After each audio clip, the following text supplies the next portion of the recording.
दोस्तों, आज हम आपको ले चलते हैं एक ऐसी यात्रा पर जो भारत के मध्यकालीन इतिहास की सबसे शानदार कहानियों में से एक है, चौहान राजपूतों का इतिहास। ये वो योद्धा वंश है जिसने राजस्थान की मरुभूमि से लेकर दिल्ली तक अपनी तलवारों और शौर्य की गूंज सुनाई। पृथ्वीराज चौहान से लेकर हम्मीर देव तक चौहानों ने न केवल युद्ध के मैदान में बल्कि कला, संस्कृति और प्रशासन में भी अपनी अमिट छाप छोड़ी। तो आइए शुरू करते हैं इस गौरवशाली इतिहास की कहानी। चौहान, जिन्हें संस्कृत में चाहमान भी कहा जाता है, राजपूतों का एक प्रमुख कबीला थे जो मध्यकालीन भारत में राजस्थान के अजमेर, सांभर और दिल्ली जैसे क्षेत्रों में शासन करते थे।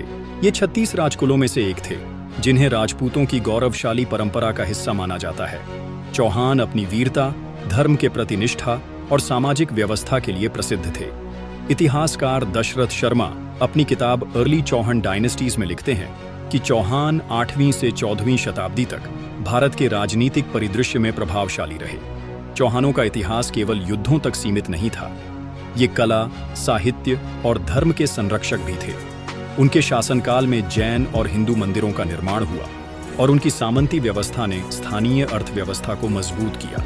लेकिन इससे पहले कि हम उनकी उपलब्धियों की बात करें, आइए जानते हैं कि चौहानों की उत्पत्ति कैसे हुई। चौहानों की उत्पत्ति को लेकर कई कथाएं और सिद्धांत प्रचलित हैं। सबसे प्रसिद्ध है अग्निकुंड सिद्धांत, जो चंदबरदाई की रचना पृथ्वीराज रासो में वर्णित है। इसके अनुसार चौहान, परमार, प्रतिहार और चालुक्य वंश आबू पर्वत पर आर्षि वशिष्ठ के यज्ञ से अग्नि के कुंड से उत्पन्न हुए। यह कथा राजपूतों की पौराणिक उत्पत्ति को दर्शाती है, जो उनकी वीरता और दैवीय मूल को जोड़ती है। हालांकि कुछ इतिहासकार इसे प्रतीकात्मक मानते हैं। इतिहासकार रोमिला थापर अपनी किताब अ हिस्ट्री ऑफ इंडिया में कहती हैं कि राजपूतों की उत्पत्ति चरवाहा और स्थानीय जनजातियों के योद्धा वर्ग में बदलने की सामाजिक प्रक्रिया से हुई। वहीं जेम्स टॉड अपनी किताब annuls and antiquities of Rajasthan में चौहानों को मध्य एशियाई जनजातियों से जोड़ते हैं, जो भारत में आए और स्थानीय संस्कृति में समाहित हो गए। दूसरी ओर पृथ्वीराज विजय और हम्मीर महाकाव्य जैसे ग्रंथ चौहानों को सूर्यवंशी बताते हैं, जो भगवान राम के इक्ष्वाकु वंश से जुड़े थे। बीजोलिया और चंद्रावती अभिलेखों में उन्हें चंद्रवंशी या ब्राह्मण मूल का भी बताया गया है।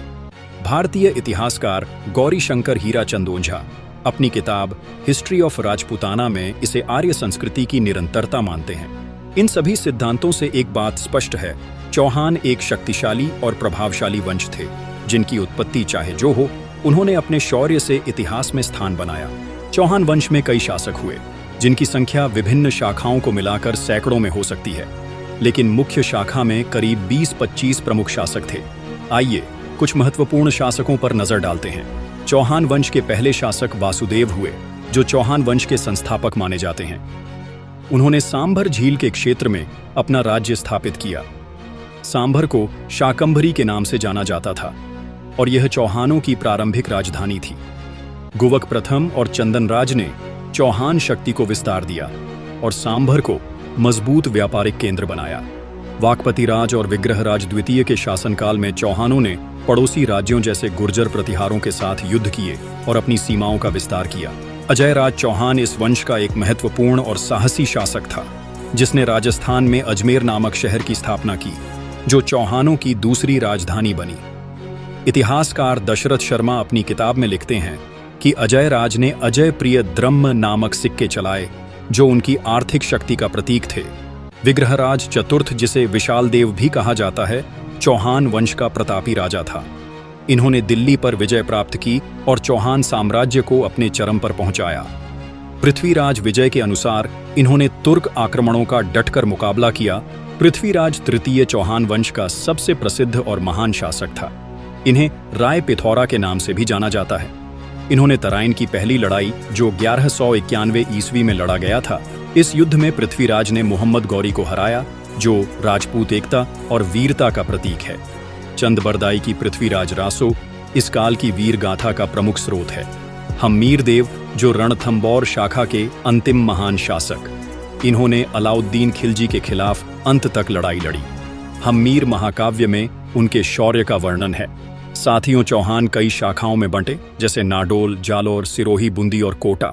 प्रत्येक शाखा ने अपने क्षेत्र में महत्वपूर्ण योगदान दिया।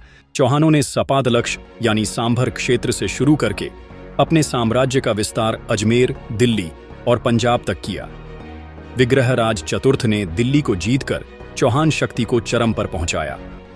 पृथ्वीराज तृतीय ने चंदेलों, तोमरों और अन्य राजपूत वंशों के साथ गठबंधन बनाए। तराइन की पहली लड़ाई में उनकी जीत ने तुर्क आक्रमणों को अस्थायी रूप से रोक दिया। इतिहासकार हसन निजामी अपनी किताब ताजुल मासिर में इस युद्ध का वर्णन करते हैं। दोस्तों, चौहानों ने हिंदू धर्म, जैन धर्म और शैववाद का संरक्षण किया। सोमेश्वर ने वैद्यनाथ मंदिर और 5 कल्पवृक्ष मंदिरों का निर्माण करवाया। विग्रहराज चतुर्थ ने पशु बलि पर प्रतिबंध लगाकर सामाजिक सुधार किए। पृथ्वीराज विजय और हरिकेली नाटक जैसे साहित्यिक ग्रंथ उनके शासनकाल में लिखे गए। चौहानों ने शिक्षा को बढ़ावा दिया और अजमेर में संस्कृत पाठशालाएं स्थापित की गईं। इसके अलावा चौहानों ने व्यापार और कृषि को बढ़ावा दिया। वासुदेव चौहान ने सांभर झील को नमक उत्पादन का केंद्र बनाया, जो आज भी महत्वपूर्ण है। अजय राज के सिक्के अजय प्रिय द्रव्य व्यापार में उपयोग होते थे। चौहानों ने मध्य भारत के व्यापार मार्गों को नियंत्रित किया, जिससे उनकी अर्थव्यवस्था मजबूत हुई। भूमि अनुदान और सामंती व्यवस्था ने स्थानीय स्तर पर आर्थिक स्थिरता प्रदान की। इतिहासकार R.S. शर्मा अपनी किताब इंडियन फ्यूडलिज्म में इस व्यवस्था का वर्णन करते हैं। चौहानों की प्रशासनिक व्यवस्था सामंती थी, लेकिन अत्यंत संगठित। बिजोलिया अभिलेख के अनुसार उनका प्रशासन 5 स्तरों पर आधारित था, जिसमें देश सबसे बड़ा प्रशासनिक क्षेत्र था। इसके बाद पट्टन यानी शहर या कस्बा दूसरा बड़ा प्रशासनिक क्षेत्र था। इसके बाद पुर आते थे, जो बड़े गांव होते थे। इसके बाद पल्ली का स्थान था, जो छोटे गांव होते थे, और अंत में ग्राम आता था, जो प्रशासन की सबसे छोटी इकाई थी। सामंतों को भूमि अनुदान में दिए जाते थे, जिन्हें भुक्ति कहा जाता था। ये सामंत स्थानीय प्रशासन और सेना के लिए जिम्मेदार थे। दशरथ शर्मा अपनी किताब अर्ली चौहान डायनेस्टीज में इस व्यवस्था को विस्तार से समझाते हैं। चौहानों ने कर संग्रह के लिए दंडपति जैसे अधिकारियों की नियुक्ति की। वे स्थानीय स्तर पर न्याय व्यवस्था भी संचालित करते थे।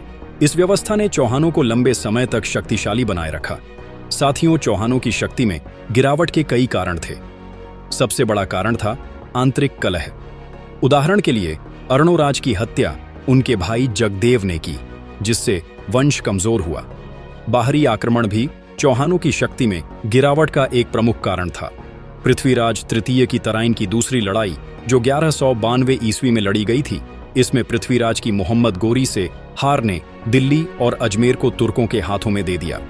इतिहासकार मिन्हाज-उस-सिराज अपनी किताब तबकात-ए-नासिरी में इस हार का वर्णन करते हैं। इसके बाद अलाउद्दीन खिलजी ने रणथंबोर और जालोर पर कब्जा कर लिया। हम्मीरदेव ने रणथंबोर में अंत तक लड़ाई लड़ी, लेकिन उनकी हार ने चौहान शक्ति को और कमजोर किया। रणनीतिक कमियां, जैसे सहयोगी राजपूत राज्यों की कमी और गोरी की बेहतर सैन्य रणनीति, इस पतन के कारण बने। इतिहासकार फरिश्ता अपनी किताब में इन युद्धों का विस्तृत विवरण देते हैं। चौहानों की कहानी केवल युद्ध और हार की नहीं है, उनकी विरासत आज भी जीवित है। अजमेर का तारागढ़ किला, रणथंबोर का किला और सांभर की झील उनकी स्थापत्य और आर्थिक उपलब्धियों की गवाही देते हैं। पृथ्वीराज रासो और हम्मीर महाकाव्य जैसे ग्रंथ उनकी सांस्कृतिक समृद्धि को दर्शाते हैं। चौहानों ने हमें सिखाया कि वीरता और धर्म के लिए लड़ने का जज्बा क्या होता है।